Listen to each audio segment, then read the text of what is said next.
सभी को जय मसीह की। सभी को शालोम, सुख, समृद्धि, शांति और सुरक्षा आप सभी के साथ बने रहें। आज मैं आपके सामने कुछ बातों को लाया हूँ। मैं ये विश्वास करता हूँ कि जब आप इस बातों को सुनोगे, परमेश्वर के वचन को सुनोगे, तो हम निश्चय ही मेरी तरह आप भी आशीषित हो जाएंगे। बहुत सारे लोग ये कहते हैं कि यीशु मसीह डांटता है, यीशु मसीह इसी डांट की वजह से ये प्रॉब्लम्स आ रहे हैं, वो प्रॉब्लम्स आ रहे हैं। नहीं मेरे प्रियो, परमेश्वर के डांट में भी प्रेम है। आज का टॉपिक का नाम ये परमेश्वर के डांट में भी प्रेम है कि परमेश्वर क्यों डांट रहा है। बाइबल एक ऐसे बताती है कि जब यीशु मसीह और चेले नाव में जब थे तो वहाँ पे बहुत सारे तूफान वहाँ पर आ रहे थे। जैसे कि हम बाइबल में मत्ती की किताब 6वां अध्याय में पढ़ते हैं। मैं आपको पढ़ के सुनाता हूँ। उसमें ऐसे लिखा है कि जब वह नाव पर चढ़ा तो उसके चेले उसके पीछे हो लिए, और देखो समुद्र में एक ऐसा बड़ा तूफान उठा कि नाव लहरों से ढपने लगी।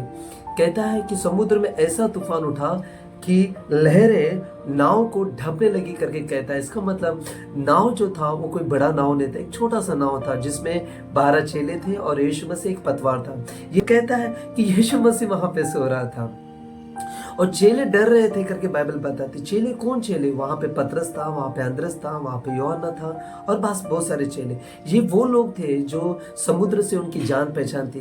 ये मछुआरे थे, इन्हें ये पता था कि किस तरह का समुद्र होता है, किस तरह का मौसम होता है। इसका मतलब वहां पर एक बहुत ही भयंकर था।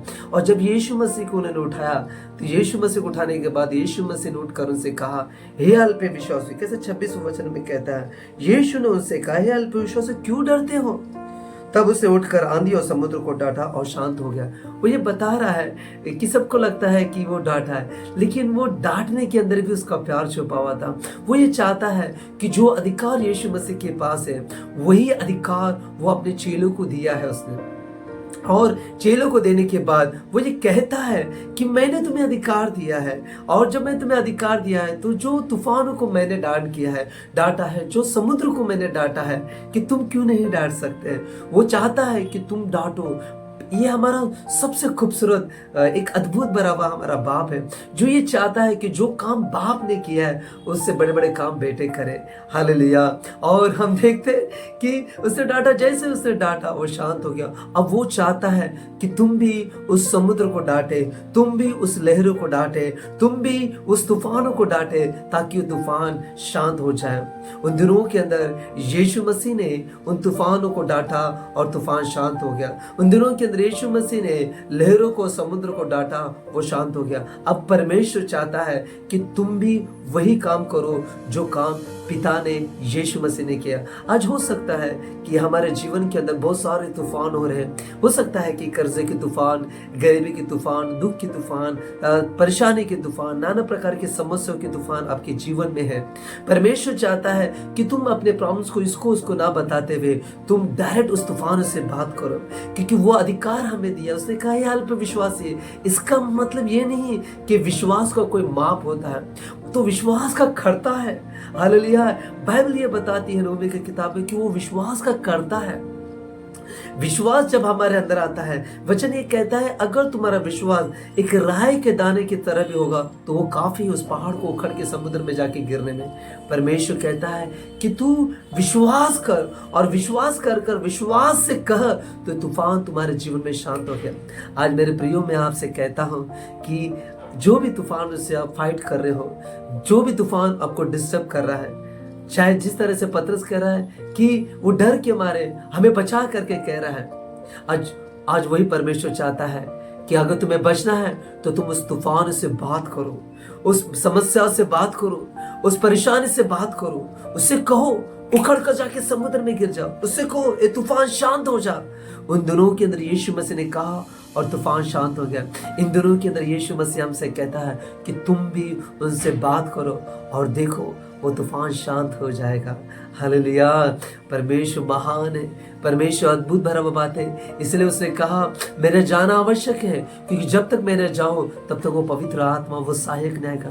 क्योंकि जो बातें यीशु मसीह ने कही है वो बातें पवित्र आत्मा बड़ा स्पष्टीकरण के साथ हमसे कहता है। वो आज इस वचन के जरिए पवित्र आत्मा हमसे चाहता है कि जो काम यीशु मसीह ने इस धरती पर रहते हुए किया वही काम तुमको भी करना है। तुम्हें वो नहीं चाहता कि हम कोई तूफान में फंसे, वो नहीं चाहता है कि हम गरीबी में रहें, वो नहीं चाहता है कि हम कर्जे में रहें, वो नहीं चाहता है कि हम बीमारी में रहें, वो नहीं चाहता है कि हम बेरोजगारी में रहें, वो नहीं चाहता है कि हम दुखों में रहें, संकट में रहें। वो चाहता है कि तुम इस तूफान से बात करो, ताकि ये तूफान जो तुम्हें परेशान करने के लिए आ रही है, ये जो तूफान तुम्हें शांत करने के लिए आ रही है, ये जो तूफान तुम्हें डुबाने के लिए आ रही है, उसी तूफान से तू शांत हो जा। Hallelujah, hallelujah. जब हम इस तरह से बातें करेंगे, हम अपने जीवन में सारे तूफानों को शांत होते हुए देखेंगे। Thank you, hallelujah. महान परमेश्वर हमसे इस तरह से बात करता है। मेरे प्रियो, जो आज का वचन जो मैंने आपसे कहा है, उस वचन को थोड़ा गौर करें।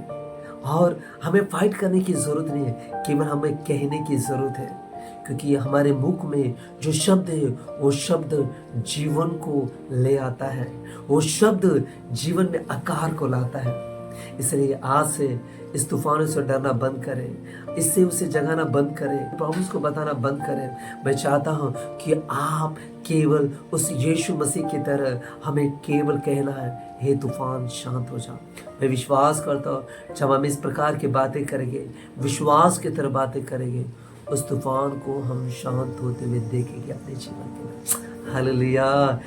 मैं विश्वास करता हूँ कि आज का वचन आपके जीवन में का। हम अपनी आंखों को बंद करें, हम प्रार्थना करते हैं। प्रभु यीशु मसीह, हम धन्यवाद करते हैं। हो सकता है जितने लोग मुझे देख रहे हैं, नाना प्रकार की समस्या से, तूफानों से फाइट कर रहे हैं, लेकिन परमेश्वर, मेरी दुआ है और मैं ये कहता हूँ कि उनके जीवन में उठने वाले हर एक तूफानों को यीशु मसीह के नाम से मैं शांत करता हूँ। कोई बीमारी हमें छू ना सके, कोई गरीबी हमें छू ना सके। आप परमेश्वर, कोई बीमारी, कोई दुख, कोई तकलीफ हमें डुबा न सके। जिस तरह से नाव उनको डुबा न सकी, उसी प्रकार से परमेश्वर राजा, कोई बीमारी, कोई दुख हमें डुबा न सके, क्योंकि उन दिनों के अंदर यीशु मसीह उन नाव के अंदर था, इन दिनों के अंदर वचन हमारे इस नाव के अंदर, इसलिए परमेश्वर ये नाव कभी डूब नहीं सकता। हम धन्यवाद करते हैं कि ऐसे खूबसूरत बातों को हमारे लिए तूने रखा है। हम धन्यवाद करते हैं, ऐसे उत्साहपूर्वक बातें तू हमारे रखा है परमेश्वर। अब से परमेश्वर राजा, तुझ जैसे हम कहने वाले बन चुके हैं। सारा आदर, सारी महिमा तुझे दे, यीशु के नाम से, आमीन।